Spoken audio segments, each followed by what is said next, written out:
Hello students, welcome to यूनिमॉन्ग्स। मेरा नाम हीना है and I am your legal awareness and political science expert. तो जो भी स्टूडेंट्स फर्स्ट सेशन से कॉन्टीन्यूसली देख रहे हैं उन्हें इतना तो अंदाज़ा होगा कि 5 चैप्टर ऑलमोस्ट हमने एनसीईआरटी क्लास 12 की जो हमारी एनसीईआरटी है, ठीक है, उसके हमने 5 चैप्टर्स जो है ना उसको कंप्लीट कर लिया है। एंड पाँचों चैप्टर्स में हम लोगों ने बेसिकली क्या किस चीज़ से डील किया, हम लोगों ने देखा कि 1947 में जब पार्टीशन हुआ, देश को आज़ादी मिली, उसके बाद कैसे कैसे चैलेंजेस से देश ने जो है वो क्या मतलब कौन कौन से चैलेंजेस जो थे वो कंट्री ने फेस किए, उन चैलेंजेस को कैसे डील किया और कैसे डिसाइड किया गया था कि भाई डेमोक्रेसी जो है वो इस्टेब्लिश करनी है। और हमको पता है डेमोक्रेसी जो है वो क्या होती है, तो वो डेमोक्रेसी इस्टेब्लिश करने में कितने सारे चैलेंजेस आए, किस तरीके से इलेक्शंस कंडक्ट कराए गए, प्लानिंग की गई, वो प्लानिंग कैसे सक्सेसफुल हुई, कहाँ जाके वो प्लानिंग थोड़ी बहुत फेल हुई, यही सारी चीज़ें जो है वो हमने क्या की देखी। उसके अलावा हमने क्या कि भाई जो इनिशियल जितने भी आपके इलेक्शंस हुए थे उसमें कांग्रेस का डोमिनेंस जो है वो क्यों रहा, उस पर भी हमने बात की है ना। तो 5 चैप्टर्स में ऑलमोस्ट यही सारी चीज़ें मोर और लेस हमने डिस्कस की।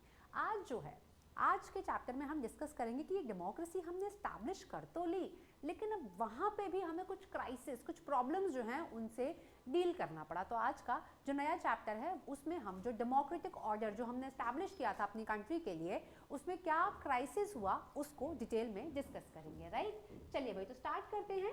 हाँ जी, जैसे कि यस पॉलिटिकल साइंस के लेसन्स किसके साथ, हीना के साथ। चलिए भाई, हाँ जी, तो the crisis of democratic order part 1 पहला सेशन है। तो जो बच्चे भी पहला मतलब जैसे कि यहाँ से आपने वीडियो जो है वो देखना शुरू किया है तो थोड़ा सा कनेक्टेड फील करोगे, क्यों? क्योंकि आज फर्स्ट क्लास ही है ना। अब डेमोक्रेसी तो देखो, democratic is democracy for the people by the people. इसका मतलब 18+ ईयर्स के जो भी लोग हैं, 18 या 18 वर्ष से ऊपर के जो लोग हैं वो लोग, उन लोगों को वोट डालने का अधिकार दिया गया है, राइट टू वोट, जिसको एक्सेस करके वो क्या कर सकते हैं, अपने अपने रिप्रेजेंटेटिव्स को चूज कर सकते हैं और उसी के थ्रू हम लोग डेमोक्रेसी क्या कर सकते हैं, स्टैब्लिश कर सकते हैं। ठीक है भाई, बहुत बढ़िया। तो अब मुद्दे की बात, आज लेक्चर में हमें क्या सीखने को मिलेगा। आज के लेक्चर में हम बात करेंगे किसकी, एक बैकग्राउंड। देखिए जैसे हिस्ट्री की अगर मैं बात करूँ ना, तो हिस्ट्री में हम कोई भी इवेंट पढ़ते हैं, फॉर एग्जांपल हमने पढ़ा 1857 के रिवोल्ट के बारे में, तो जब भी हम रिवोल्ट पढ़ेंगे, वो इवेंट जब भी हम पढ़ेंगे ना बच्चों, तो हमारे लिए बहुत ज़रूरी है कि उस इवेंट से पहले क्या सिचुएशन थी, है ना, क्या ऐसा बैकग्राउंड में चल रहा था कि जिसकी वजह से रिवोल्ट हुआ। ठीक है, and then main event revolt हो गया। अब उसके बाद जो है वो क्या हुआ ये भी हमें जानना बेहद ज़रूरी है। पर क्यों? ताकि कनेक्टिविटी बनी रहे, हम कनेक्टेड जो है वो फील करें। ठीक है भाई, तो ऐसे ही देश में इमरजेंसी लगी। इमरजेंसी क्या होती है, जैसे हम कभी भी किसी दोस्त को भी फ़ोन करते हैं, गाड़ी में पेट्रोल खत्म हो गया, बाइक पंचर हो गई, कुछ भी होगा, तो फ़ोन करके क्या बोलते हैं, अरे इमरजेंसी है यार, जल्दी आ जा, है ना। तो मतलब सिचुएशन क्या है, हमारे हाथ से निकल गई है एंड वी नीड हेल्प। ठीक है, तो इसी कॉन्टेक्स्ट में हम पढ़ेंगे क्या, जब कंट्री में इमरजेंसी की सिचुएशन आई तो ऐसा क्या सिनेरियो था, ऐसे क्या सर्कमस्टांसेस थे कि देश में इमरजेंसी लगानी पड़ी, है ना। तो उसका बैकग्राउंड, ठीक है भाई। उसके बाद भाई 1971 के इलेक्शंस के बाद देश में क्या सिचुएशंस बनी, है ना, इकोनॉमिकली, पॉलिटिकली और भी सोशो इकोनॉमिक कंडीशन जो है वो कैसी रही। इसके बाद कंट्री की इकोनॉमिक कंडीशन, देखिए मैंने हमेशा आपको बोला है कि जब भी हम पॉलिटिकल साइंस पढ़ते हैं या इंडियन पॉलिटी की अगर हम बात करते हैं तो हमेशा उसको हिस्ट्री से और इकोनॉमी से लिंक करके पढ़ना है। ठीक है भाई, इसके बाद हम बात करेंगे गुजरात और बिहार में कुछ मूवमेंट्स हुए। मूवमेंट्स एज इन लोगों ने अपनी बात जो है वो सरकार के सामने रखी, किस तरीके से रखी, तो उस पर बात की जाएगी।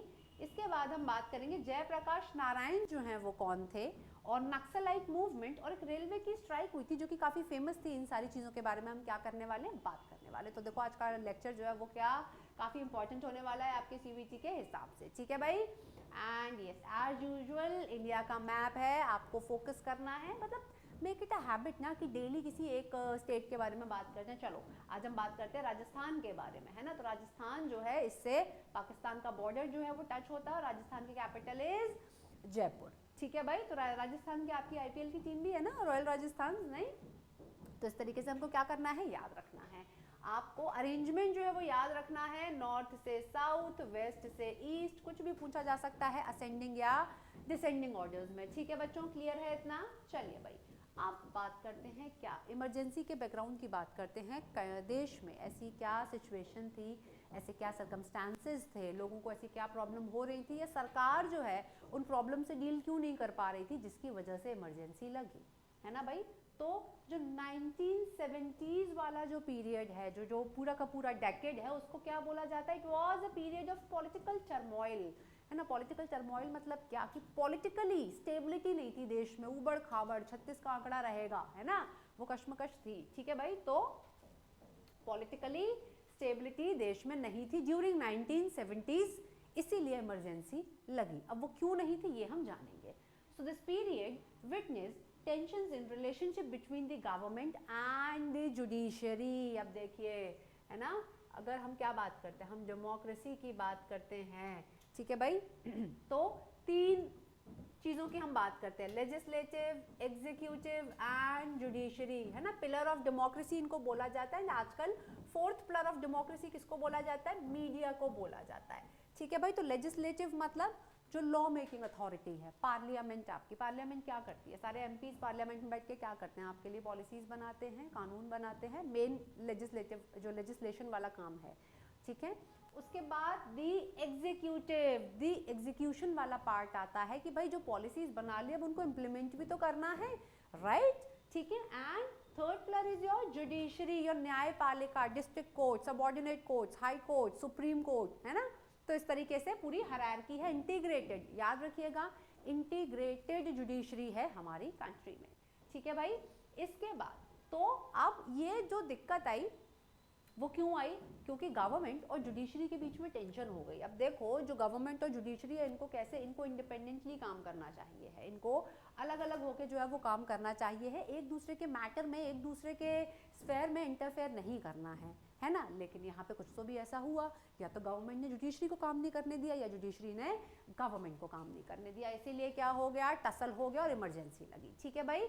Now so ideological differences erupted with in the Congress. हमने प्रीवियस क्लासेस में ऑलरेडी डिस्कस किया है कि सिंडिकेट और इंदिरा गांधी के बीच में वैसे ही, है ना, डिफरेंसेस आ गए थे, क्योंकि सिंडिकेट चाहता था कि भाई इंदिरा गांधी उनके हिसाब से काम करे, पर इंदिरा गांधी ने तो नहीं किया। बाद में प्रेसिडेंशियल इलेक्शंस भी जो है वो इंदिरा गांधी वाले कैंडिडेट जीत गए, तो सिंडिकेट जो है वो नाराज हो गया, है ना। सिंडिकेट कौन, मैंने बताया आपको प्रीवियस सेशन में।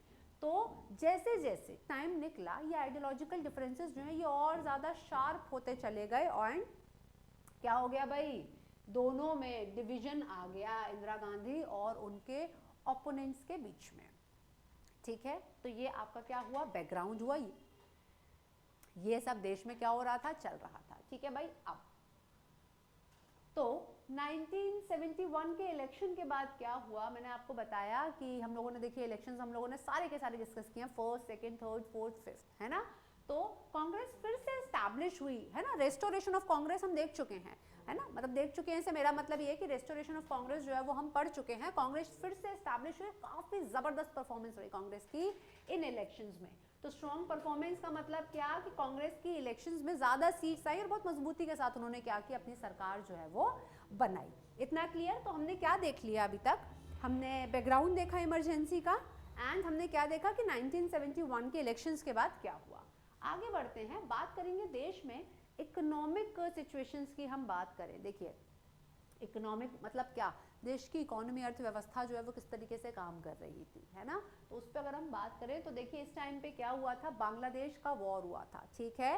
तो जब हम लोग आपकी इंटरनेशनल पॉलिटिक्स वाली एनसीईआरटी पढ़ेंगे तो हम डिस्कस करेंगे क्या कि 1974 के लगभग, है ना, क्या हुआ था, वॉर हुआ था, और उस टाइम पे इंडिया ने सपोर्ट किया था बांग्लादेश को, पाकिस्तान के अगेंस्ट जो वॉर हुआ था उसमें, है ना।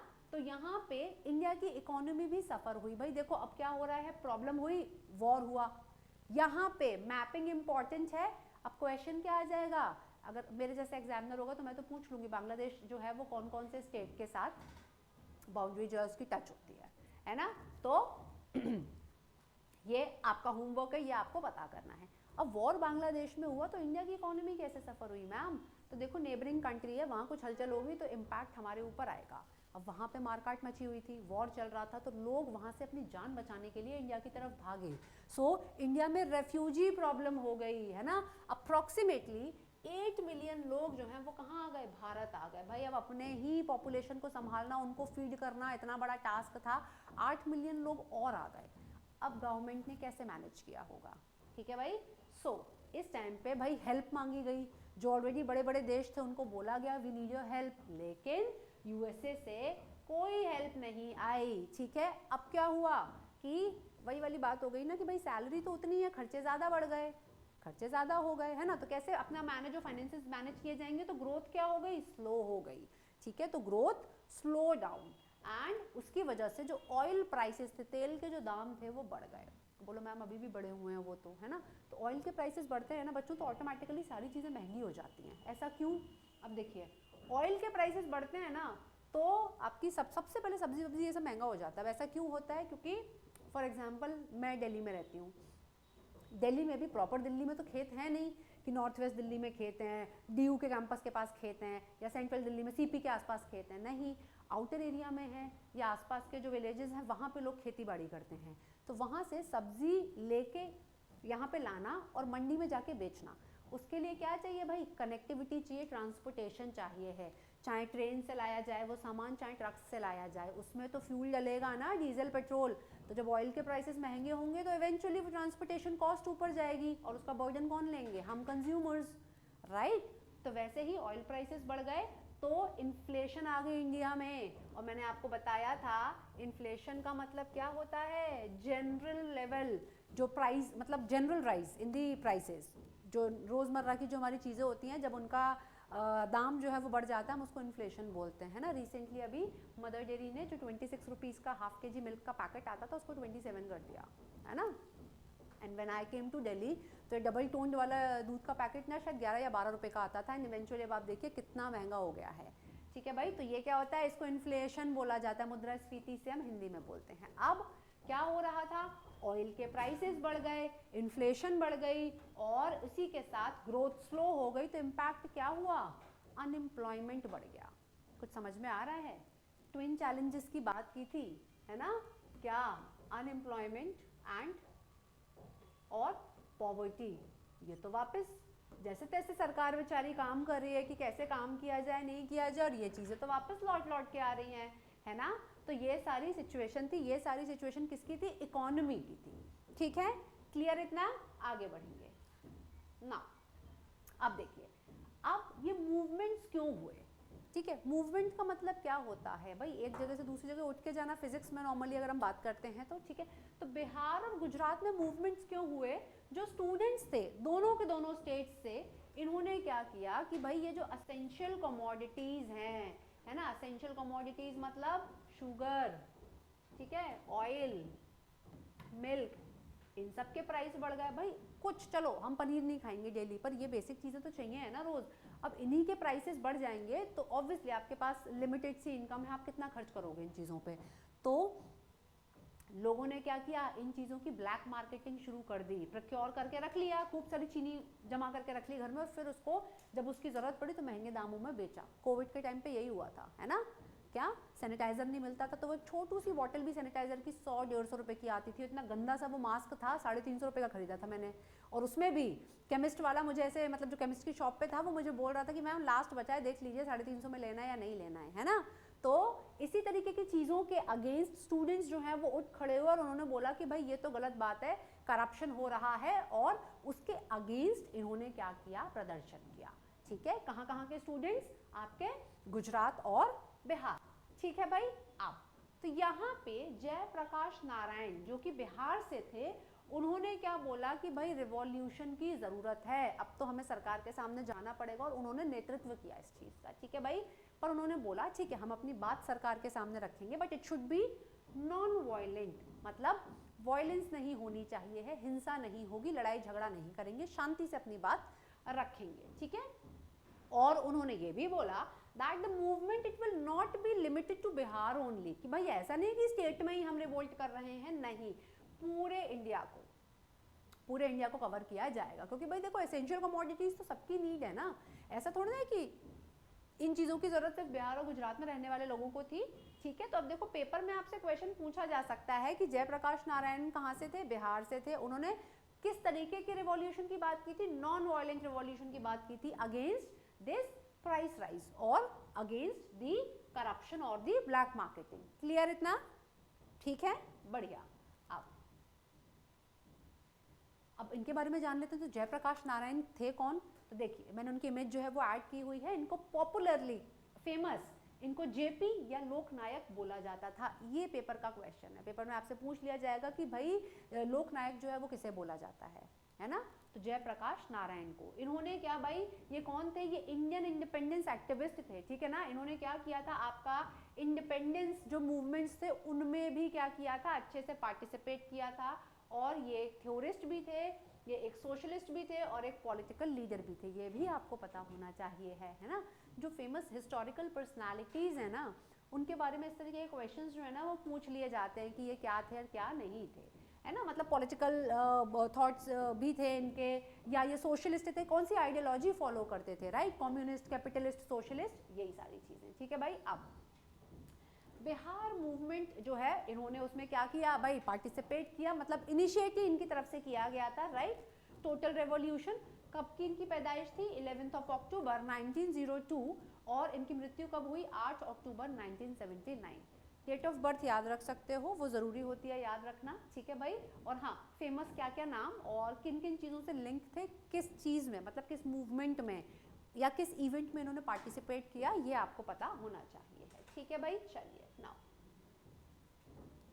अब बात करते हैं किसकी? नक्सलाइट मूवमेंट की। तो देखो नक्सलाइट्स हम लोग रोजमर्रा की जिंदगी में नाम तो सुनते रहते हैं ना कि नक्सलियों ने हमला किया, नक्सलाइट हमला हुआ। ये शुरुआत कहाँ से हुई? आप सोचिए इतने टाइम पहले से ये सब चीजें जो है वो शुरू हो गई हैं। सो अगर हम बात करें नक्सलाइट मूवमेंट की, तो भाई ये उस आइडियोलॉजी के लोग थे जो लोग पार्लियामेंट्री पॉलिटिक्स में बिलीव नहीं करते थे। उनको लगता था ये लॉ वगैरह, कानून वगैरह ये सब कुछ भी नहीं है, पार्लियामेंट को जिस चीज़ के लिए बनाया गया है वो उस चीज़ के लिए काम नहीं करती है। तो ये वो लोग थे जो कि क्या पॉलिटिकल और कैपिटलिस्ट सिस्टम को क्या करते थे, चाहते थे पूरी तरीके से ख़त्म कर देना, कि नहीं भाई ये सिस्टम जो है वो काम नहीं करना चाहिए है। और इसीलिए ये कैपिटलिस्ट आइडियोलॉजी या पॉलिटिकल आइडियोलॉजी का अपोज करने के लिए इन्होंने गुरिल्ला वॉरफेयर टेक्निक्स और वायलेंस जो है ना इसका क्या किया, इसका यूज़ किया। सीधे ये लोग अटैक करते थे। आप चलो इतना पुराना, मतलब ये तो काफ़ी पुरानी बात है, हम आज की डेट में देखें तो झारखंड, छत्तीसगढ़, ये वाला जो एरिया है काफ़ी सेंसिटिव एरियाज़ हैं, वहाँ पे कितनी पुलिस फोर्स होती है ना? उसके बावजूद भी क्या होता है, आपने देखा है कितना मतलब फोर्सेस पे अटैक वगैरह हो जाते हैं, ठीक है? तो इसी तरीके की वॉरफेयर टेक्निक्स का ये लोग यूज़ करते हैं गवर्नमेंट के अगेंस्ट, ठीक है भाई। इनको क्या बोला गया? नक्सलाइट्स बोला गया। तो मैम नक्सलाइट्स नाम क्यों रखा है ना? ये अपने आप को नक्सलाइट्स क्यों बोलते हैं? क्योंकि बच्चों जो 1967 में एक अपराइजिंग, मतलब दिस इज रिवॉल्यूशन, है ना, ठीक है, किसकी? पीजेंट्स। पीजेंट मतलब खेती बाड़ी वाले लोग, ठीक है भाई। उनका एक मूवमेंट हुआ था कहाँ पे? नक्सलबाड़ी एरिया में। नक्सलबाड़ी कहाँ पर? आपका दार्जिलिंग, वेस्ट बंगाल के पास। तो नक्सलबाड़ी, नक्सलाइट मूवमेंट, क्लियर? 1967 में। लीडरशिप किसकी, किसने नेतृत्व किया था? Communist party of India, CPIM, ठीक है। चलिए भाई, तो ये पेपर का question and this is very important. 1967 और नक्सलबाड़ी एरिया और CPIM, है ना, इन्होंने क्या किया भाई? इसको सपोर्ट किया था, ठीक है। अब तो नक्सलाइट्स जो हैं, जो भी लोग जो कि चाहते थे कि पॉलिटिकल और कैपिटलिस्ट सिस्टम को खत्म कर देना है, जो पार्लियामेंट्री पॉलिटिक्स में बिलीव नहीं करते थे, इन लोगों ने क्या किया? इन लोगों को दे यूज्ड फोर्स, है ना, मैंने बोला ना कि वायलेंस का इन लोगों ने इस्तेमाल किया और ज़मीन छीन ली। किनसे? जो पैसे वाले, जो बड़े बड़े ज़मींदार जो थे, उनसे ज़मीन छीन के ये क्या करते थे? गरीब किसानों को, जिनके पास ज़मीन नहीं थी, उनको देते थे, है ना, ताकि बैलेंस बैठा रहे, ठीक है भाई। क्योंकि इनका ऐसा मानना था कि जो बड़े लोग थे, जिनके पास ऑलरेडी बहुत पैसा था, वो लोग क्या करते हैं? वो लोग गरीबों को एक्सप्लॉइट करते हैं, ठीक है। चलिए, सो गवर्नमेंट ने भी इनके अगेंस्ट काम किया, बहुत स्ट्रिक्ट मेजर्स लिए नक्सलाइट मूवमेंट से डील करने में। और आज भी गवर्नमेंट जो है वो काफ़ी स्ट्रिक्ट मतलब रही है, रहती भी है। काफ़ी बार बीच में ऐसी मतलब कोशिश की गई है कि बैठ के बात करते हैं, कोई सोल्यूशन निकालने की कोशिश करते हैं, बट अनफॉर्चुनेटली चीज़ें वर्कआउट नहीं करती हैं, ठीक है भाई। तो ये हमने क्या देखा? नक्सलाइट मूवमेंट देखा। अब बात करेंगे किसकी?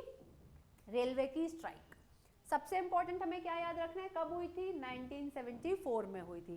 देखो चीज़ों को लिंक करते चलना। हमने सबसे पहले देखा क्या कि इमरजेंसी का जो बैकग्राउंड था वो क्या था, उसके बाद 1971 के इलेक्शंस की हमने बात की, फिर मैंने आपको थोड़ा सा मतलब लाइक एक ग्लिम्स दिया कि बांग्लादेश के साथ वॉर हुआ था तो इंडिया में उसका क्या इम्पैक्ट पड़ा, क्या क्या सिचुएशन जो है वो देश में आ गई जिससे हमें क्या करना पड़ा, डील करना पड़ा। ठीक है, गुजरात और बिहार मूवमेंट्स की हमने बात की। गुजरात और बिहार के मूवमेंट्स के बाद बच्चों क्या बात रखी हमने, नक्सलाइट मूवमेंट 1967, है ना। और उसके बाद फाइनली रेलवे की स्ट्राइक हुई। ठीक है, अब देखो अगर ना ट्रेन रुकनी नहीं चाहिए है, ट्रेन रुक जाती है तो देश रुक जाता है सब। और मैं बार बार आपको ना कोविड का एग्जांपल इसलिए देती हूँ क्योंकि रीसेंट है ना, और आपने हमने सबने वो सिचुएशन फेस की तो आप रिलेट कर पाओगे। कंप्लीट लॉकडाउन लगा था मार्च में, है ना, जब देश में सब कुछ रुक गया था, हर एक एक चीज़ महंगी हो गई थी। मतलब एक पॉइंट पे तो हमें ऐसा लगा था कि मिल्क और शुगर ये चीज़ें भी मिलेंगी या नहीं मिलेंगी। लोगों को ऐसा बोला गया था इतना आटा दाल चावल जो है वो सब प्रोक्योर करके घर में आप अपने रख लो, पता नहीं खाना मिलेगा या नहीं मिलेगा, है ना। बहुत बहुत प्रिकेरियस सिचुएशन थी। तो देखिए अब यहाँ पे रेलवे की स्ट्राइक क्यों हुई, 1974 में नेशनल कमिटी बनी, एक कमिटी बनाई गई किसके नेतृत्व में, under the leadership of George Fernandes. George Fernandes की लीडरशिप में एक कमिटी बनाई गई और इस कमिटी ने क्या डिमांड रखी, इन्होंने बोला कि जो रेलवे के एम्प्लॉयज़ हैं, जो वर्कर्स हैं, उनको क्या, उनको बोनस दिया जाए, है ना, जो एक्स्ट्रा बोनस दिया जाता है ना दिवाली वगैरह पे मिलता है वो, और उनकी सर्विस कंडीशंस को क्या किया जाए, थोड़ा सा इम्प्रूव करो भाई, बड़े मतलब दिक्कत वाला काम है ना। तो ये सारी मांग रखी गई सरकार के सामने। So due to this, the traffic system of the country came to halt. अब रेलवे के जो वर्कर्स थे उन्होंने क्या बोला कि जब तक आप हमारी ये डिमांड्स जो हैं इनको फुलफिल नहीं करोगे ना, हम काम पे वापस नहीं आएंगे। अब रेल रुक गई, जैसे कोविड में रुकी हुई थी, तो क्या हो गया भाई, पूरा सिस्टम पड़ गया ठप, सब कुछ रुक गया। गवर्नमेंट ने भी क्या बोला, भाई तुम जाओ, जो बन पड़ता है कर लो, हम तो नहीं मान रहे।